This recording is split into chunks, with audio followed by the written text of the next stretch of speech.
नमस्कार दोस्तों, ओम श्री गणेशाय नमः। राधे राधे, हरे कृष्णा। आप सभी का दिन शुभ हो। आज आप सुनेंगे कार्तिक मास महात्म्य का 15वां अध्याय। उससे पहले सुनिए शालिग्राम भगवान जी की कहानी। किसी गांव में एक बुढ़िया माँ थी। उन्होंने शालिग्राम जी की सेवा का संकल्प लिया हुआ था और वह प्रतिदिन नियम से शालिग्राम भगवान की सेवा किया करती थी। कार्तिक मास में एक बार वह गंगा स्नान का विचार कर अपनी पड़ोसन से कहने लगी, बहन, मैं गंगा जी स्नान करने जा रही हूँ, तुम मेरे शालिग्राम जी को रख लो और जब तक मैं नहीं आऊं तब तक उनकी सेवा कर देना। पड़ोसन ने जब ये सुना तो उसे बड़ी प्रसन्नता हुई कि उसे भगवान शालिग्राम जी की सेवा पूजा का शुभ अवसर मिल रहा है, इसलिए उसने हाथ तो भर दी। लेकिन थोड़ी देर के बाद वह चिंता में डूब गई और फिर कहने लगी, बहन, मैं शालिग्राम भगवान जी को रख तो लूंगी, लेकिन मुझे तो उनकी सेवा पूजा करना आती ही नहीं, तो भला मैं कैसे करूंगी। तब पड़ोसन की बात सुनकर बुढ़िया माँ उसे समझाते हुए कहने लगी कि इनको सुबह सवेरे उठा देना, नदी से लोटा भरकर पानी लाना, आते समय बगीचे से फूल और तुलसी भी लेते आना, भगवान को जल और कच्चे दूध से स्नान कराना, चंदन लगाकर पुष्प और तुलसी चढ़ाना, दूध का भोग लगाना और दोपहर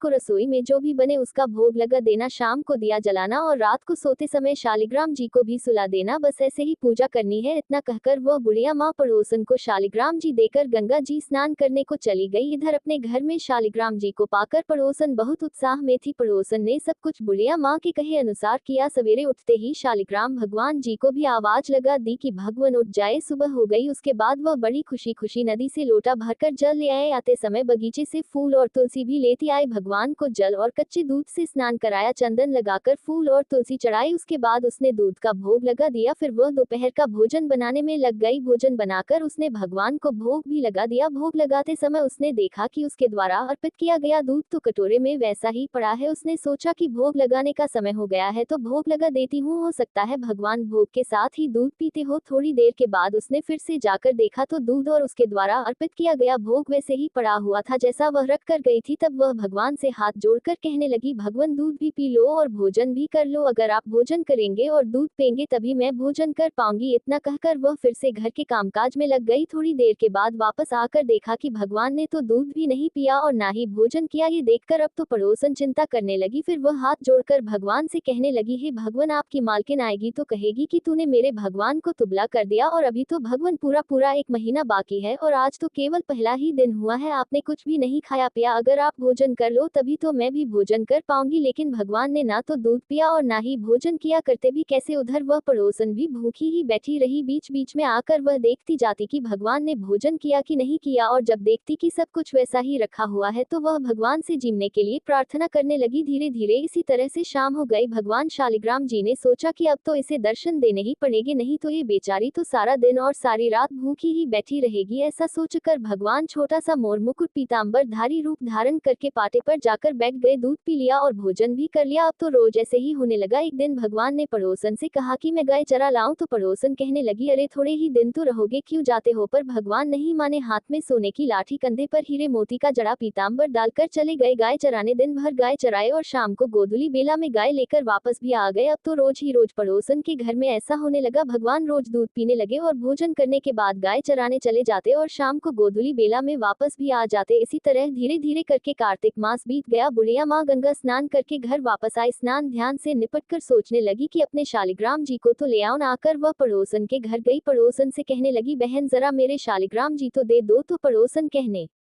लगी, माँ जी, शालिग्राम जी तो शाम को आएंगे तब ले जाना। अब तो बुढ़िया माँ शालिग्राम जी के लिए जिद करने लगी। बुढ़िया माँ ने सोचा शायद पड़ोसन के मन में उन्हें देने की इच्छा नहीं है। इसी बीच में उनके बीच में बहस होने लगी। उनकी बहस को सुनकर आसपास के बहुत सारे लोग इकट्ठे हो गए। लोगों को देखकर वे पड़ोसन कहने लगी, भाई लोगों, जरा इन बुढ़िया माँ को समझाओ। जैसे इन्होंने एक महीना निकाला वैसे ही शाम तक थोड़ा और सब्र कर ले। लेकिन बुढ़िया माँ तो धरना देकर बैठ गई और कहने लगी, मैं तो बस अपने शालिग्राम जी को लेकर ही घर जाऊंगी, वरना यहीं बैठी रहूंगी।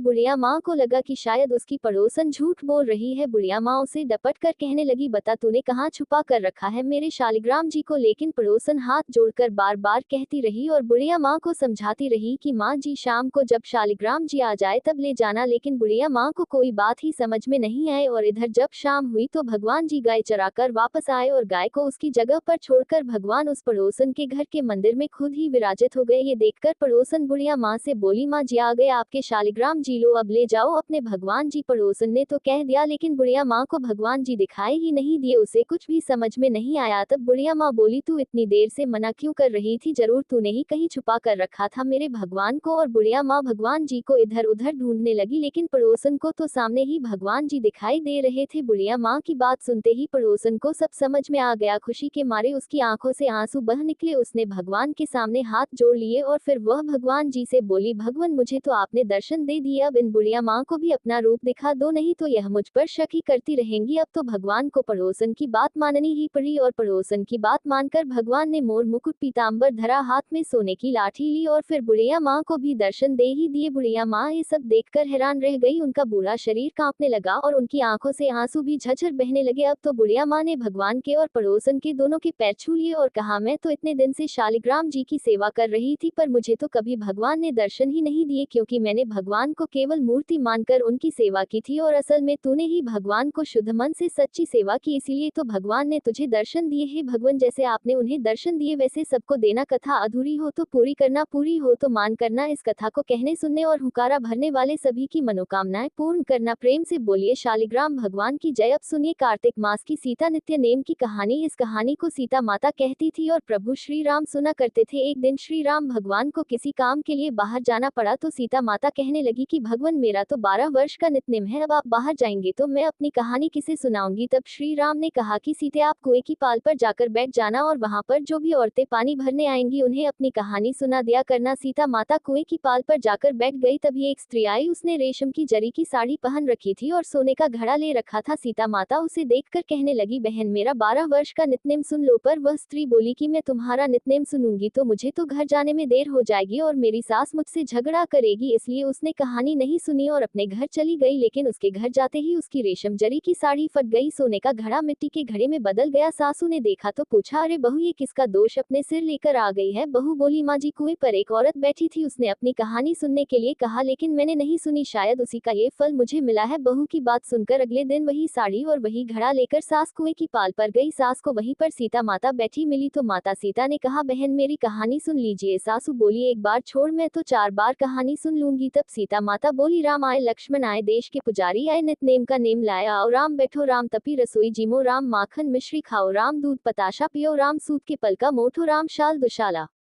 पोठो, राम शाल दुशाला ओढ़ो, राम जब बोलूं राम ही राम, राम सवारे सबके काम खाली, घर भंडार भरेंगे, सबका बीड़ा पार करेंगे, श्री राम जय जय राम। सासू बोली, बहन कहानी तो बहुत अच्छी लगी। फिर कहानी सुनकर सासू घर चली गई और उसकी साड़ी फिर से रेशम जरी की बन गई, मिट्टी का घड़ा भी फिर वापस से सोने के घड़े में बदल गया। बहू ने देखा तो कहने लगी, सासू माँ आपने ये सब कैसे किया? सासू बोली, बहू तू दोष लगाकर आई थी और मैं अब दोष उतार कर आ रही हूँ। बहू ने पूछा कि माँ जी वह कुएं वाली स्त्री कौन है? सासू ने बताया कि वह तो सीता माता थी, वह पुराने से नया कर देती है, खाली घर में भंडार भर देती है, वह लक्ष्मी जी का वास घर में कर देती है और मनुष्य की जो भी इच्छा हो उसे पूर्ण कर देती है। बहू बोली, माँ जी फिर तो ऐसी कहानी मुझे भी सुना दो। सास बोली कि ठीक है तुम भी सुनो। फिर सास ने कहानी शुरू की, राम आए लक्ष्मण आए देश के पुजारी आए, नित्यनेम का नेम लाया आओ, राम बैठो राम तपी रसोई जिमो, राम माखन मिश्री खाओ, राम दूध बताशा पियो, राम सूत के पलका मोठो, राम शाल दुशाला पोठो, राम शाल दुशाला ओढ़ो, राम जब बोलो राम ही राम, राम सवारे सबके काम खाली, घर भंडार भरेंगे, सबका बेड़ा पार करेंगे, बोलो श्री राम जय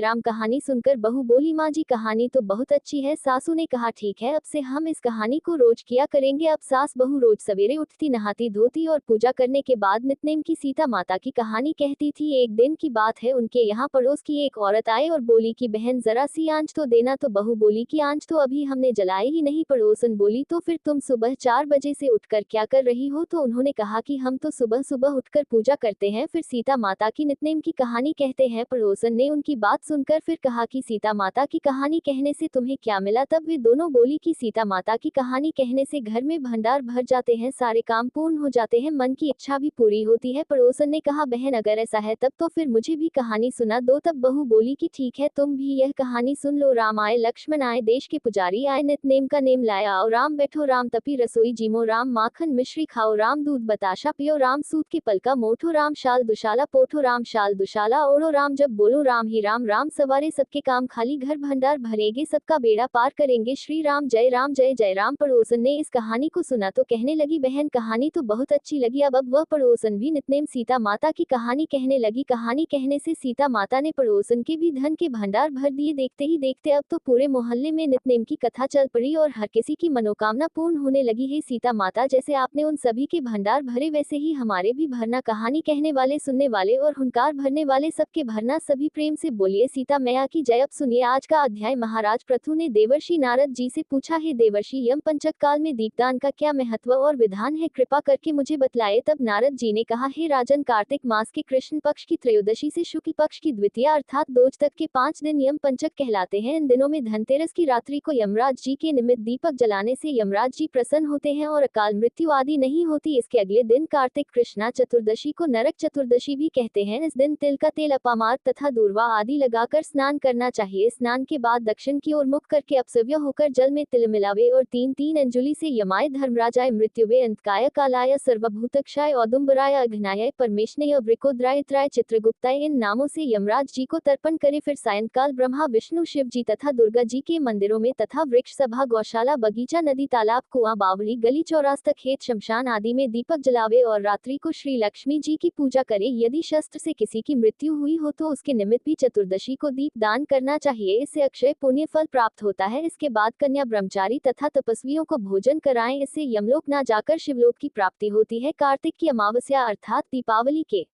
दिन भी रत्न आदि से निवृत्त होकर पितरों का पूजन और श्राद्ध करके ब्राह्मणों को भोजन कराएं। फिर सायंकाल घर, तुलसी के समीप, देव स्थान, शमशान, नदी, पर्वत, चौरास्ता और गौशाला आदि में दीपक जलाएं। इसके बाद लक्ष्मी जी की स्तुति करके उनको जगाएं। जिस प्रकार पतिव्रता स्त्री अपने पति से पहले जागती है, उसी प्रकार लक्ष्मी जी भी भगवान से 12 दिन पहले जागती है। अमावस्या को दिन में बालक, वृद्ध तथा रोगियों को छोड़कर अन्य कोई भोजन न करे। सायंकाल लक्ष्मी जी का पूजन करने के बाद ही भोजन करे। घर को फूलमाला आदि से सजाकर सारे घर में दीपमाला करें। घर के सभी स्त्री पुरुष नवीन वस्त्र धारण करें और समस्त रात्रि लक्ष्मी जी के समक्ष नृत्य गीत आदि करके हर्षोल्लास से व्यतीत करें। घर में समस्त रात्रि दीपक जलाना चाहिए। उस रात्रि को लक्ष्मी जी सब घरों में घूमती हैं और जो घर सबसे अधिक सुंदर तथा रमणीक होता है उसमें बहुत लंबे समय तक निवास करती हैं। एक पहर रात्रि शेष रहने पर दरिद्र रूप घर का कूड़ा करकर सूप अर्थात छाछ या पुराने पंखे पर रखकर बाहर फेंक देना चाहिए। ऐसा करने से वह घर धन धान्य से परिपूर्ण रहता है। दीपावली के अगले दिन गोबर का गोवर्धन बनाकर बंधु बांधवों सहित गोवर्धन पूजन करे तथा ब्राह्मणों को भोजन करावे। स्वयं भी नवीन अन्न का भोजन करे। भगवान श्री कृष्ण ने इंद्र का मानवर्धन करके गोवर्धन पर्वत की पूजा इसी दिन की थी। सायंकाल के समय गौ तथा वृषभ अर्थात बैल की पूजा करें और अपने परिवार के भरण पोषण और रक्षा के लिए उनसे प्रार्थना करें। इसी दिन सायंकाल के समय बलि तथा उसकी पत्नी विंध्यावली की मूर्ति बनाकर पूजन तथा दान आदि क्रियाएं करने से परिवार सुखी और समृद्ध रहता है। हरे कृष्ण। आज कार्तिक मास महात्म के अध्याय में बस इतना ही। इसके आगे का वृतांत आप सभी कल के अध्याय में सुनिएगा। अब आपको सुनाते हैं भोलेनाथ और भगवान श्री राम जी की एक बहुत सुंदर कहानी। एक समय की बात है जब श्री राम जी वनवास समाप्त होने के बाद राज सिंहासन पर बैठे हुए थे। उस समय माता पार्वती और भोलेनाथ जी विचरण कर रहे थे। भोलेनाथ ने देखा कि श्री राम जी के दादाजी का श्राद्ध का भंडारा हो रहा है। तब भगवान भोलेनाथ जी ने सोचा कि चलो मैं भी श्री राम के घर चलता हूँ, इसी बहाने राम जी के दर्शन भी कर लूंगा। तो भोलेनाथ ने माता पार्वती से कहा, हे देवी, तुम कैलाश धाम को जाओ और हमारे लिए स्वादिष्ट भोजन बनाओ, मैं बस थोड़ी देर में आता हूँ। माता पार्वती ने भोलेनाथ की बात मान ली और वे कैलाश धाम को चली गई। इधर भोलेनाथ जी पहुँच गए भगवान श्री राम जी के घर और ब्राह्मणों के साथ पंगत में बैठ गई और भंडारा ग्रहण करने लगे। आसन पर विराजमान सभी ब्राह्मणों को माता सीता ने पेट भरकर भोजन कराया। उसके बाद सभी ब्राह्मण भोजन करके उठकर चले गए, लेकिन भोलेनाथ बैठे रहे। भोलेनाथ भी एक ब्राह्मण के रूप में भंडारे में गए हुए थे। तब माता जानकी ने लक्ष्मण जी की धर्मपत्नी उर्मिला से पूछा कि सभी ब्राह्मण चले गए? तो माता उर्मिला बोली कि सभी ब्राह्मण तो उठकर चले गए हैं, लेकिन केवल एक ही बैठे हुए हैं। तब माता जानकी जी बोली, अच्छा कोई बात नहीं, थोड़े ज्यादा भूखे होंगे इसलिए इन्हें अच्छे से भोजन करा दो। तब माता जानकी उर्मिला सहित अपनी सखियों के साथ भोलेनाथ को भरपेट भोजन कराने लगी। भोलेनाथ भोजन करते ही गए, खाते ही गए, लेकिन उनका पेट नहीं भरा, उनकी भूख शांत ही नहीं हुई और वे भोजन करते ही चले गए। माता जानकी जी की रसोई का सारा सामान खत्म हो गया, लेकिन भोलेनाथ तो उठे ही नहीं। तब माता सीता जल का लोटा लेकर भोलेनाथ के पास गई और बोली, बाबा ये जल ग्रहण कर लो। तब भोलेनाथ बोले, बोले कि देवी जब आधा भोजन कर लूंगा तभी पानी पीऊंगा। अब तो माता सीता सोचने लगी कि लो, इनका तो अभी आधा भोजन भी नहीं हुआ और यहाँ रसोई घर का सारा सामान खत्म हो रहा है। तब उन्होंने फिर से सामान मंगवाकर उन ब्राह्मण देवता को भरपेट भोजन कराया, लेकिन भोलेनाथ तो रुकने का नाम ही नहीं ले रहे थे। इतनी ही देर में माता कैकेयी आ गई और पूछने लगी, क्या हुआ बेटी, तुम सब परेशान लग रही हो। तो जानकी जी बोली कि माता सभी ब्राह्मण तो उठकर चले गए, केवल एक यही ब्राह्मण बचे हैं जो उठने का नाम ही नहीं ले रहे हैं, बताए अब मैं क्या करूं। तब माता कैकेयी ने फिर से सामान मंगवाया। इतने में ही भोलेनाथ ने आवाज लगाए, लेते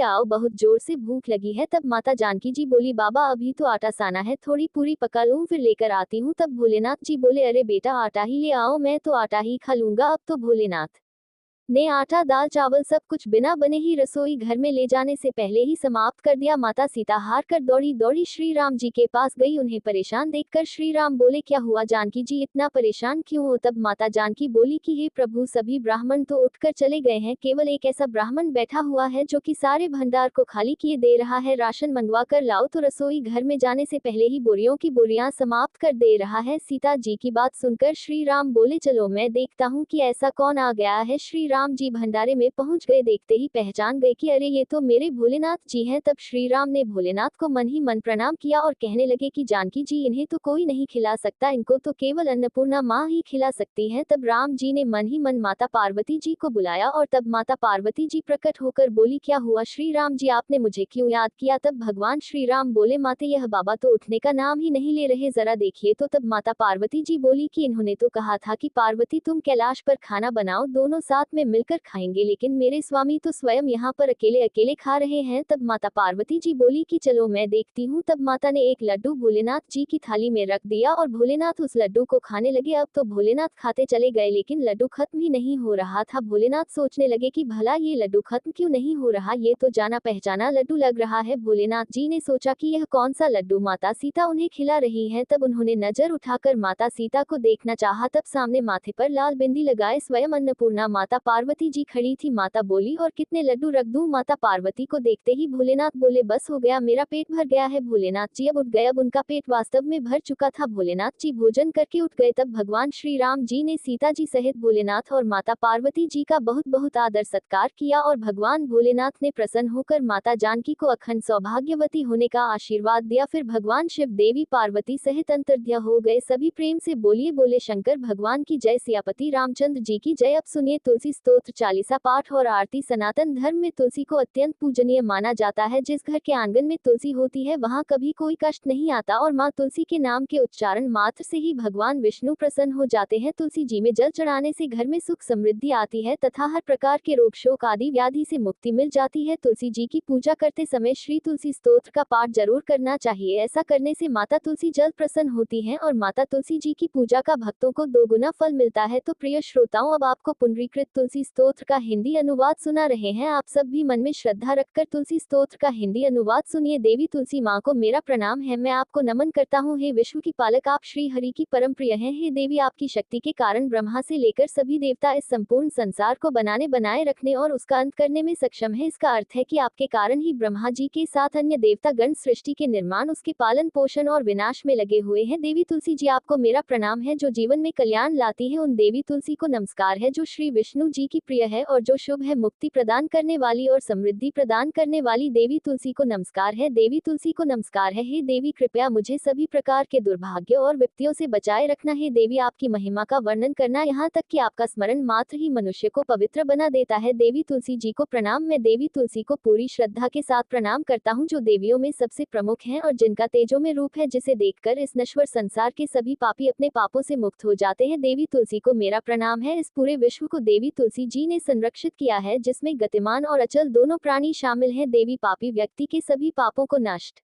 कर देती है एक बार जब वे उन्हें देखते हैं और भक्ति के साथ उनके सामने आत्मसमर्पण करते हैं। इसका अर्थ है कि माता तुलसी चर और अचर समेत पूरे जगत की रक्षा करती हैं और अपने दर्शन मात्र से ही पापी मनुष्यों के सभी पापों को नष्ट कर देती है, या फिर तुलसी जी के दर्शन मात्र से ही पापियों के पाप नष्ट हो जाते हैं। देवी तुलसी को मेरा प्रणाम है। जो भी श्रद्धा के साथ देवी तुलसी के सामने हाथ जोड़कर प्रणाम करते हैं, वे इस कलयुग के बंधनों को पार कर जाते हैं और सभी प्रकार के सुख और प्रसन्नता को प्राप्त करते हैं। फिर चाहे वह महिला हो, व्यापारी हो या अन्य अन्य कोई भी जन्मी तुलसी को मेरा नमस्कार। देवी तुलसी के समान इस पृथ्वी पर और कोई देवता नहीं है। देवी विश्व को उसी प्रकार शुद्ध करती हैं जैसे वैष्णव भगवान विष्णु जी के संग से शुद्ध होते हैं। देवी तुलसी को मेरा प्रणाम। इस कलयुग में भगवान विष्णु जी के माथे पर तुलसी पत्र चढ़ाना भक्तों के मस्तक पर विष्णु जी के वरदान, कृपा और आशीर्वाद को हमेशा बनाए रखता है। इसका अर्थ है कि जो भी व्यक्ति इस कलयुग में भगवान श्री विष्णु जी के मस्तक पर तुलसी जी को अर्पित करता है, उसके ऊपर हमेशा भगवान विष्णु जी का आशीर्वाद बना रहता है। देवी तुलसी को नमस्कार है। तुलसी जी में हमेशा सभी देवी देवताओं का वास रहता है, इसलिए इस संसार में तुलसी जी की पूजा करना सभी देवी देवताओं की पूजा के समान है। इसका अर्थ है कि तुलसी जी की पूजा से सभी देवों की पूजा संपन्न हो जाती है। देवी तुलसी को मेरा नमस्कार है। आप सब कुछ जानने वाली हैं और भगवान विष्णु जी के प्रिय हैं। अपने भक्तों को आप सभी प्रकार की समृद्धि प्रदान करती हैं। देवी कृपया मुझे सभी प्रकार के पापों से बचाएं। हे देवी तुलसी जी को नमस्कार है। पहले के समय में ये भजन बुद्धिमान पुंडरीक के द्वारा हर रोज भगवान श्री विष्णु जी की पूजा करते हुए उन्हें तुलसी के पत्तों से अलंकृत करते हुए गाया जाता था। देवी तुलसी जी को नमस्कार है, जिनके 16 नाम है। तुलसी श्री महालक्ष्मी, विद्या अविद्या, यशवनी, धर्म का अवतार यानी धर्मिया, धर्मान्ना, देवी देवी देव, मनः प्रिया यानी देवियों और देवों को प्रिय, लक्ष्मी जी की प्रिय सखी, देवी स्वर्ग भूमि यानी पृथ्वी, अचला यानी स्थिर, चला यानी अस्थिर। देवी तुलसी के इन 16 नामों का भक्तगण पाठ करते हैं या महिमा गाते हैं। देवी के 16 नामों का पाठ करने वाले भक्त आसानी से श्रीहरि की भक्ति प्राप्त कर लेते हैं और अंत में भगवान विष्णु जी के चरण कमलों में स्थान प्राप्त करते हैं, जिन्हें मां तुलसी, पृथ्वी, महालक्ष्मी, कमल की स्वामिनी और श्रीहरि की प्रिया के नाम से भी जाना जाता है। देवी तुलसी को मेरा नमस्कार है। देवी तुलसी की सखी तुलसी जी शुभ प्रदान करती हैं, पापों को दूर करती हैं और सभी को पवित्र बनाती हैं, पुण्य प्रदान करती हैं। आपको प्रणाम है। देवी तुलसी जिनकी प्रशंसा देवर्षि नारद द्वारा की जाती है और श्री नारायण के प्रिय है, उन देवी तुलसी को हम सबका बारंबार प्रणाम है। जय जय तुलसी भगवती सत्यवती सुखदानी, नमो नमो हरि प्रेसी, श्री वृंदावन खानी, श्री हरि शीश विरजनी, देहु अम जन हिथे वृंदावनी, अब न करहु विलंब, धन्य धन्य श्री तुलसी माता, महिमा अगम सदा श्रुति गाता, हरि की प्राणहु से तुम प्यारी, हर ही हेतु कीन हो तब तब भारी, जब प्रसन्न है दर्शन दीन हो तब कर जोर विनय उसकीन हो। हे भगवंत कंत मम होहु दीन जानी, जान छाहु छोहु सुनी, लक्ष्मी तुलसी की बानी, दीन हो श्राप कद पर आओ, सयोग्य वर मांगनहारी हो, बिटप तुम जड़ तनु धारी, सुन तुलसी ही श्रिप्यो ते थामा करहु वास्तहु, नीचन धामा दियो वचन हरि, तब तत्काला सुनहु सुमुख जान होहु, बेहाला समय पाई बहरो पाती, तोरा पूजा आस वचन सत मोरा, तब गोकुल मह गोप सुदामा, तासु भई तुलसी तू बामा, कृष्ण रास लीला के माही, राधे शक्य प्रेम लख नाही, दियो श्राप तुलसी तत्काला नर लोकी, तुम जन्महु बाला यो गोप वह दानव राजा, शंखचूर्ण नामक शिरताजा, तुलसी भसु की नारी, परम सती गुण रूपगारी, असद्व कल्प बीती जब गेहु कल्प, तृतीय जन्म तब भयहु वृंदा नाम भयो, तुलसी को असुर जलंधर नाम, पति को कर अतिद्वंद अतुल बलधामा, कीना शंकर से संग्रामा, जब निज सैन्य सहित शिव हारे मर ना, तब हर हरि पुकारे, पतिव्रता वृंदा नारी को न सके पति ही संगहारी, तब जलंधर ही भेष बनाए वृंदा, ढग हरि पहुँचो जाय शिव हित लह कर, कपट प्रसंगा कियो सतत्व धर्म तो ही भंगा, भयो जलंधर कर संगहार, सुनी और शोक उपारा, ते क्षण दियो कपट हरितारी, लख वृंदा दुख गिरा उचारी, जलंधर जस यो भीता, सोई रावण तस हर ही सीता, अस्प्रस्तर सम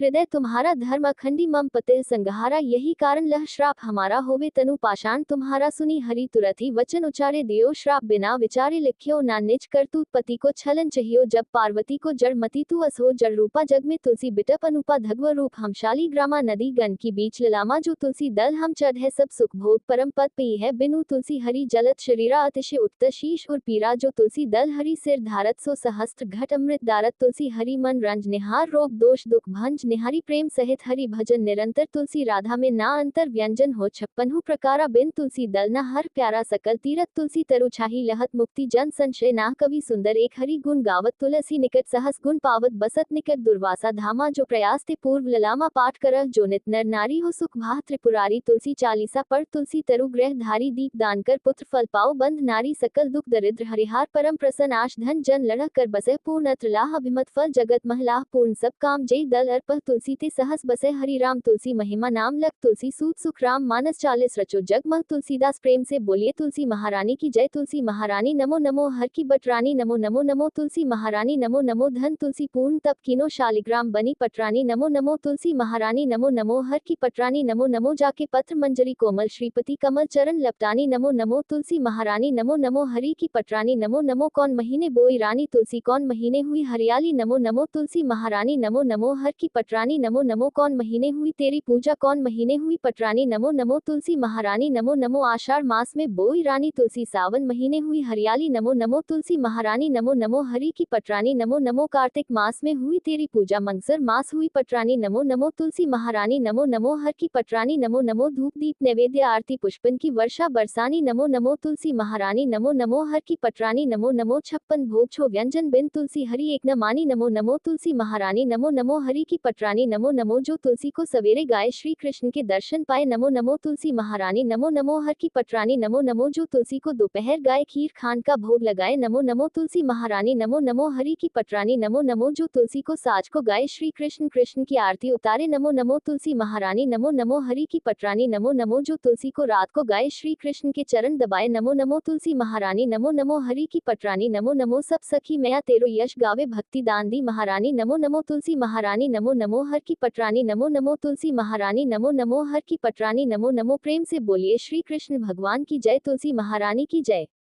धन्यवाद।